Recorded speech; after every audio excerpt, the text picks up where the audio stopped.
In the morning, when we wake up, the first thing we do is purifying our body, our environments, and even our thoughts.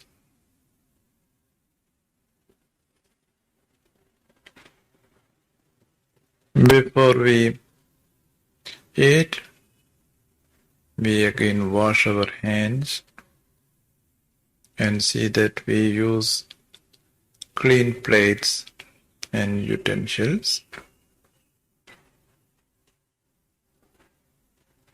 We make sure that the intake of our food and drink are pure.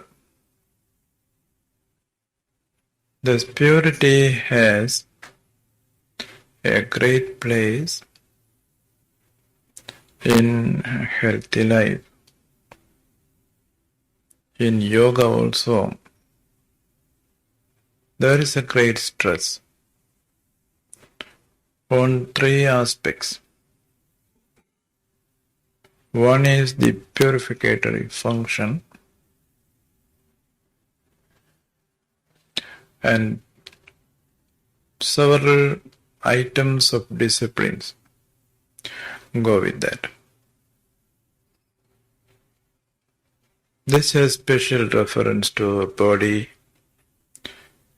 our sense organs, and our mind. We also have to purify our ideas, intentions of our life, our volition. For that, we choose to study scriptures or the writings of great masters. Also, we spend some time watching ourselves, studying ourselves. This is Svadhyaya. If the first item is tapas, the second is Svadhyaya. And the third is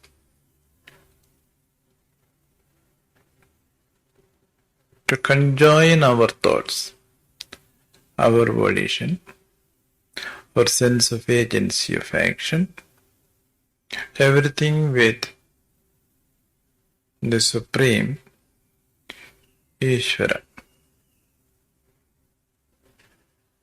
For this reason, the practical application of yoga, which is also called Kriya Yoga, is tied up with these three principles of tapas, Svadhyaya, and Ishvara Pranidhana. With this, we are entering into the application, the field of application of yoga. We are given an aid to have a grip with our mind. Body we know. One good thing about the body is that you can give several errands to it. You can command, and the body obeys. If you say, body, please do not run around, sit down, then it sits. Keep your legs folding, it folds. Put your hands in your lap, let it be quiet, and then the hands go quiet. You ask your eyes to close, they close. You hold your tongue, it is held. Thus, all motor functions, except the reflex ones, are in your control, and you can use your discretion whether you should use them or not.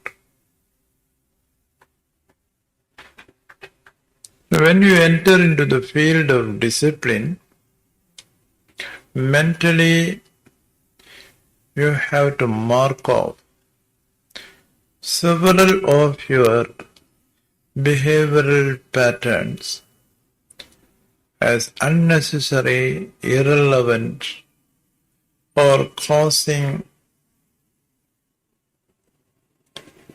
distraction to you. So those that are marked as irrelevant, one by one you can eliminate such kind of unnecessary functions. That is a purificatory process in your behavioral pattern.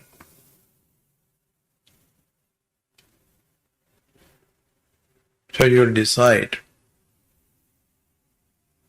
that there are a number of things I do not want to do. Then there is more space in life.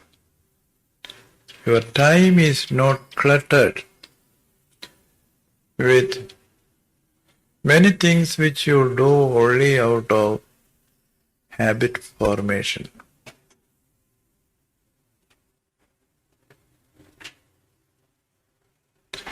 Now you come to the 5 organs of perception. And when you see something, what is happening actually?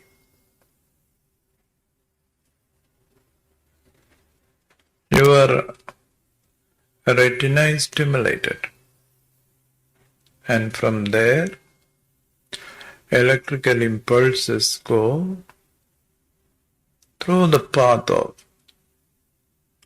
your visual nervous system. It stimulates certain part of your brain that bring associations of ideas. In the same way, all the 5 sense organs have a channel of incoming messages. But all these incoming messages are coming in the form of an electrical impulse, as a nerve energy, and without nerves they do not come. These nerves and these sensations are very much connected with the prana that is functioning within you. We have these 5 vital functions of prana.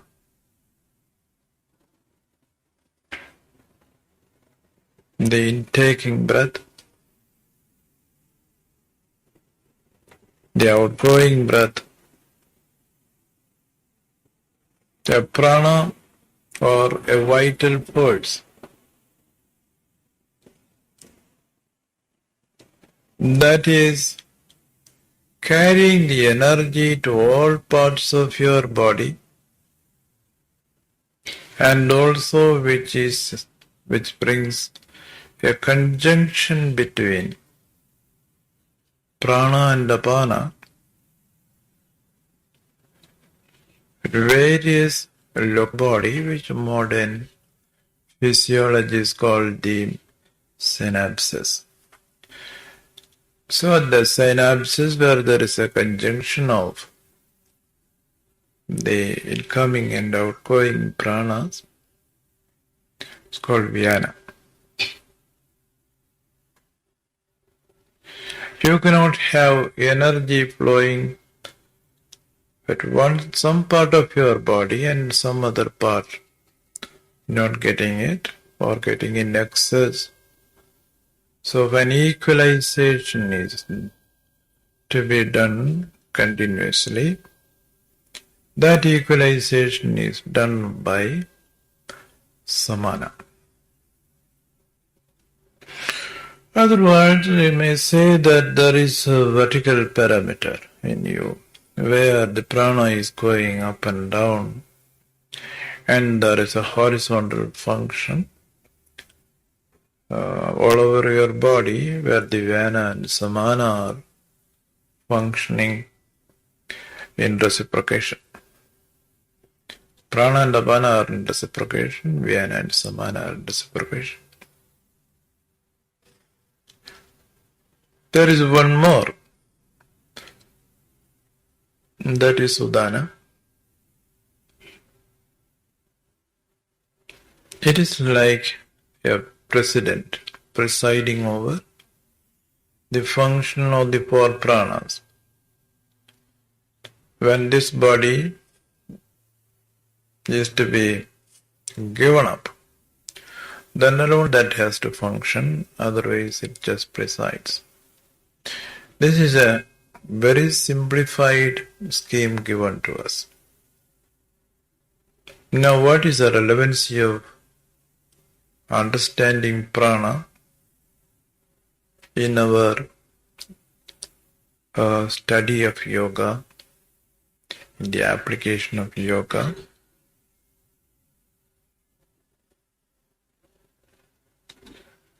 If you read Sri Aurobindo,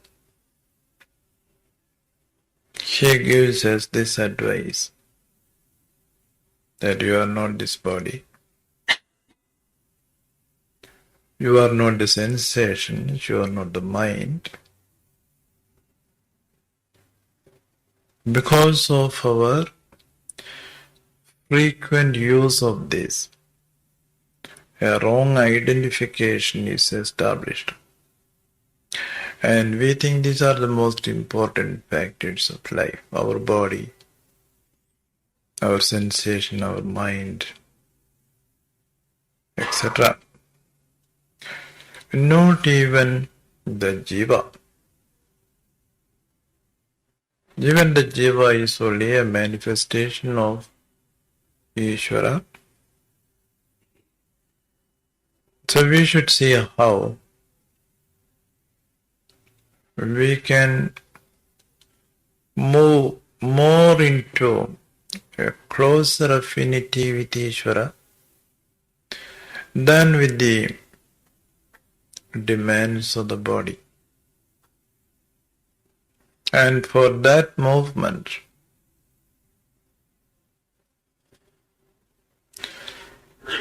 you make your body still, sitting quiet, withdrawing your senses. Motor functions are all suspended to some extent. And then you watch. Even after doing all this, one function is going on, that you are breathing.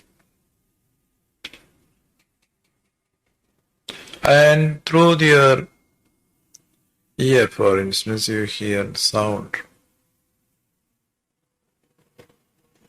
Sound belongs to the subtlest of all elements, Akasha.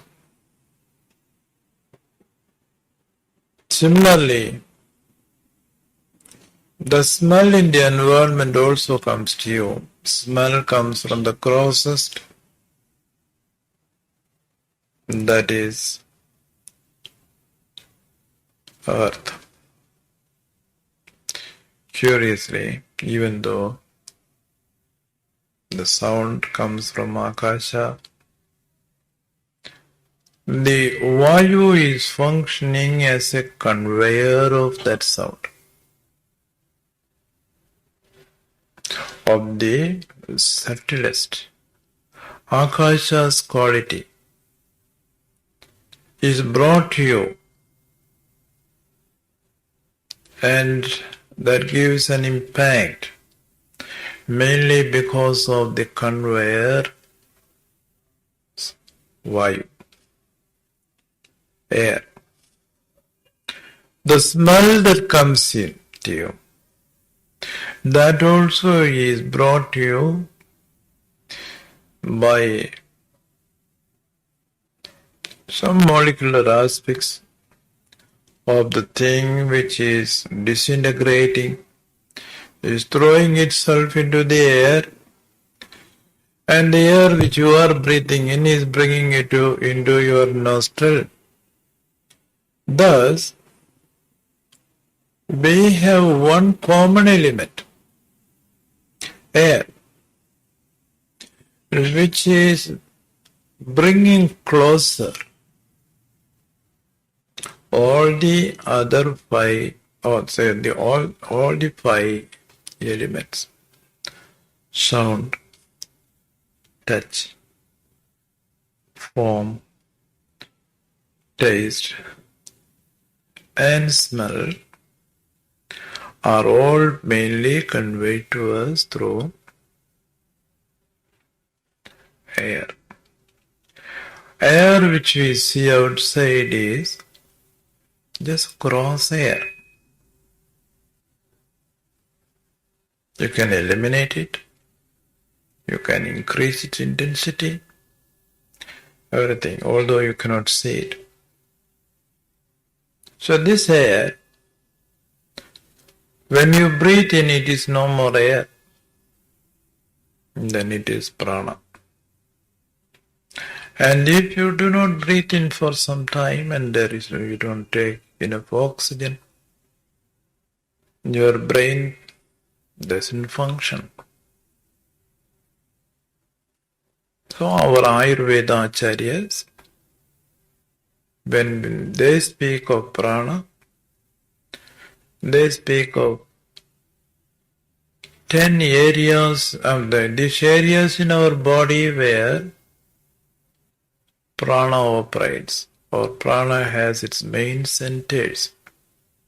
One is brain. The other is the throat plex, where you articulate your words. For the articulation of words again, the wind has to come from your lungs. And that is aided by your pains and pleasures that you feel in a subtle way in your heart. That is also considered another area of prana. Then your intestinal area where food is digested. Then in the lower intestines, where a lot of elimination is directed by the same prana, and it has particularly 3 areas, or rather 4. One where the prana is aiding procreative function. It is near the genitals. Then it also has the elimination of urine and feces.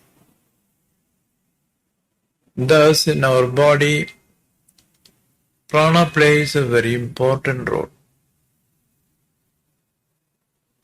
Now, coming to the purificatory function,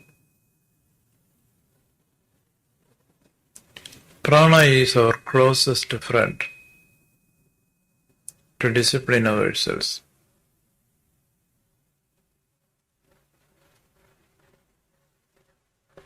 The first phase of our study is simply familiarizing ourselves with the function of prana.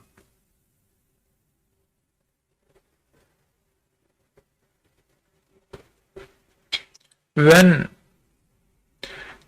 that is happening, that is, your breath is coming and going unnoticed. Its span is small. A small breathing in and a small breathing out. And that is mainly conducted by the autonomous areas of the brain, such as in the medulla. The moment you watch your prana, its duration extends. It becomes deep breathing in and deep breathing out.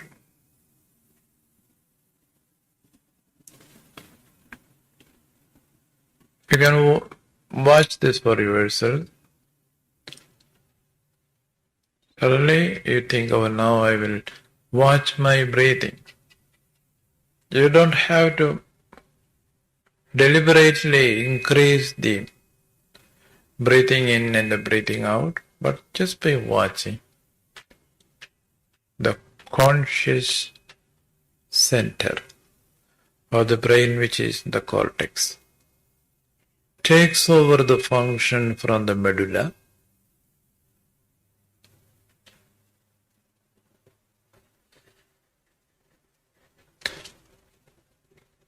An immediate effect is you become centralized.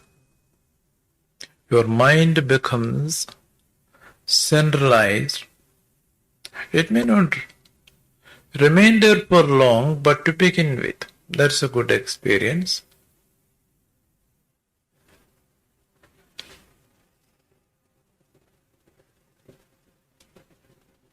By definition, prana is ascending breath. Apana is descending breath.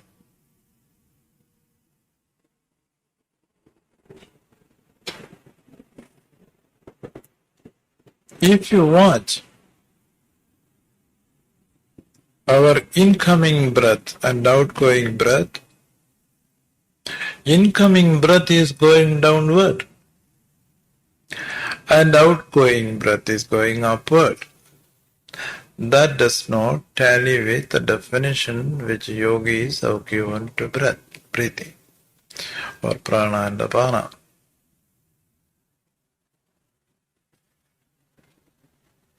Therefore, the yogi, first only through imagination, mentally, he knows that there has to be prana all over his body. From the toes, the prana should go up to the crown of your head. And from the crown of your head, it should go all the way back to the toes. But as the main centers of prana are located in the head and the trunk, and not so much in hands and legs, even though you can find many centers which are called marma or synergic centers. For practical purposes, from the base foundation of the body, which is said to be situated in the lowest part of your spine, here vertical parameter is imagined. Now going up to the crown of your head, and again, as the center of the brow is considered to be centralizing all the function of the brain, you don't go up to the crown. You can consciously feel the movement of your thoughts, ideation between the eyebrows. which is called Ajna. Thus, from Mooladhara to Ajna, you locate certain centers such as Mooladhara, that is around the tip of the spine, Swadhisthana, the genitals, Manipura, the navel, Anahata, the heart, Vishuddhi, the throat, and Ajna, between the eyebrows. These names are very important too. Mula Adhara. Mula means base. Adhara means foundation. There is a base foundation. This jiva, which is habitating the body, has a physical aspect and a psychic aspect, and a common base is first established, the Mooladhara. So that is taken as the lowest center. Then from the physical, you detach yourself a little to the psychic. It says Swadhisthana, one's own foundation. That means the foundation of one's persona. There's a physical foundation, there's a psychic foundation. The physical foundation mostly holds away from you all the dormant functions there, all the urges that are located there are kept away from your consciousness. But when it comes to the psychic foundation, the Swadhisthana, the urges from there are promoted to the conscious sphere also, and thus you become aware of your needs. Next area, the heart. Definitely you know what is happening. Not very much as a rational briefing, but as an emotional one. You feel anxiety. You feel difficulty to breathe. The sense of fear, love, elation. Many things are felt there.